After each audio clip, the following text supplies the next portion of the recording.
Okay, back to a little bit more talk with my friend Bobby Byrd, publisher and poet out of El Paso, Texas.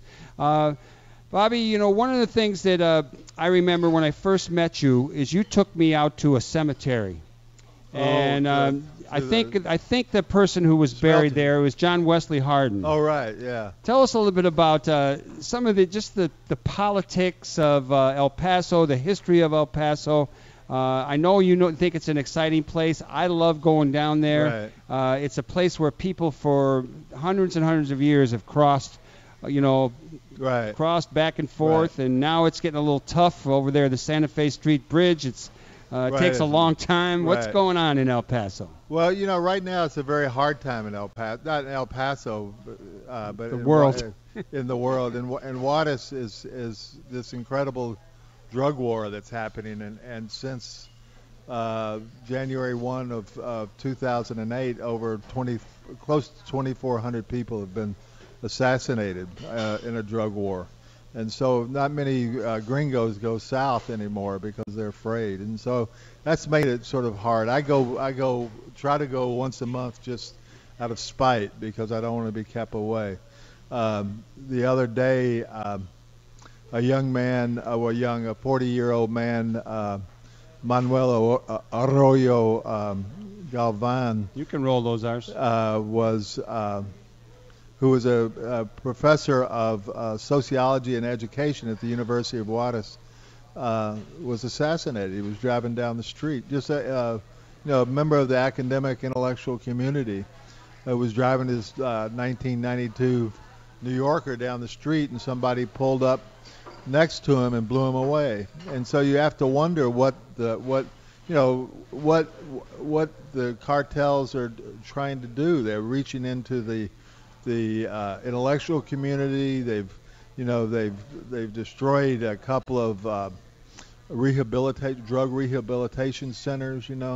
So it's sort of this bizarre sort of craziness, and all of that is sort of fed because of our, we're complicit in that because of our drug laws and because of our demand for drugs, for illegal drugs. So all of this is happening, and meanwhile, when we first moved to Juarez, you could walk. If you wanted to go across the river, you could walk across the river.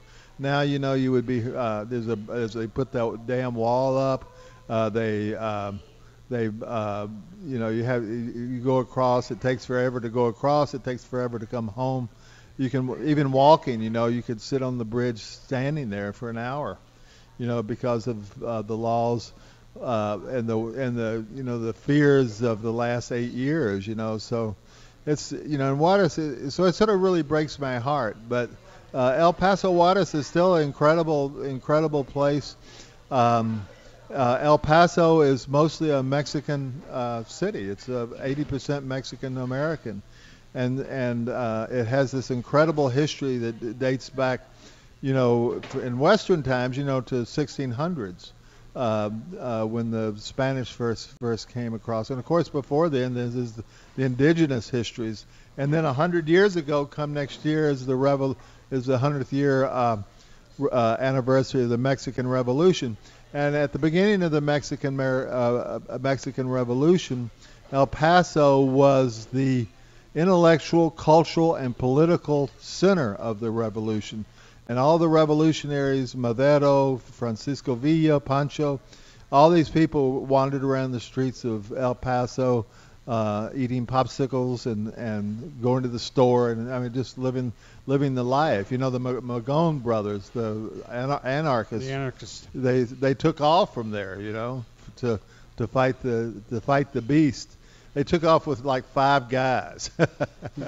Real anarchist thing to do. It was just like this sort of Tom and Jerry type of thing. But anyway, and we did a book of that. David Romo's Ringside Seat to the. It's a wonderful book, and I actually saw it before it came out, and I did a long interview with David Romo, which I have not really done anything with yet. But this is a book that is filled with pictures of the Mexican Revolution from both Juarez and El Paso, and actually there are pictures in here of people who are up on the rooftops at hotels in El Paso watching the battles going on across the river. Actually, I'm worried that we're going to start doing that again.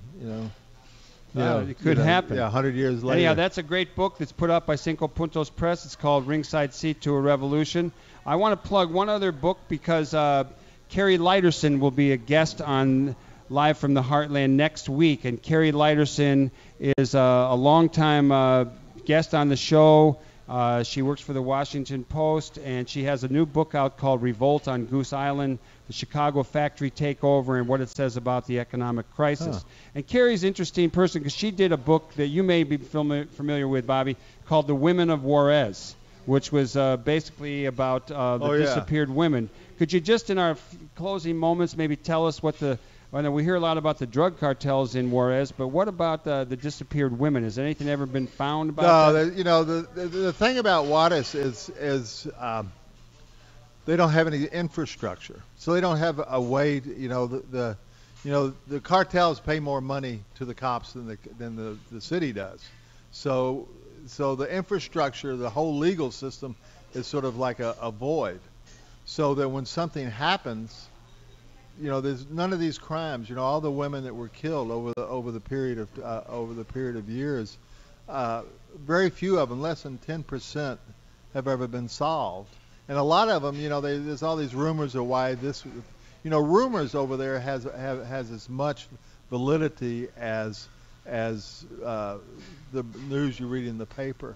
And all these rumors, nobody knows what happens. Actually, the best place to read about it, oddly enough, is in Roberto Bolaño's book, 2666, and he wrote about it from when he was in Barcelona.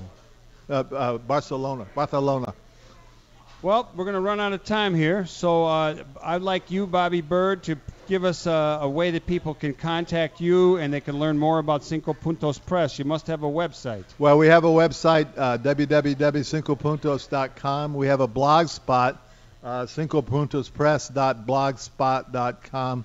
I have a blog spot called White Panties, Dead Friends, and Other Bits and Pieces of Love.blogspot.com. Repeat that, please. I think it's White Panties, Dead Friends. It's from my one of your poems. One of my books of poems. So just Google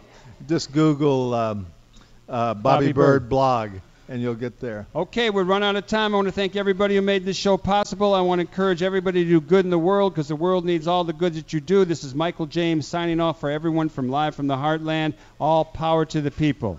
Have a great day. Ah.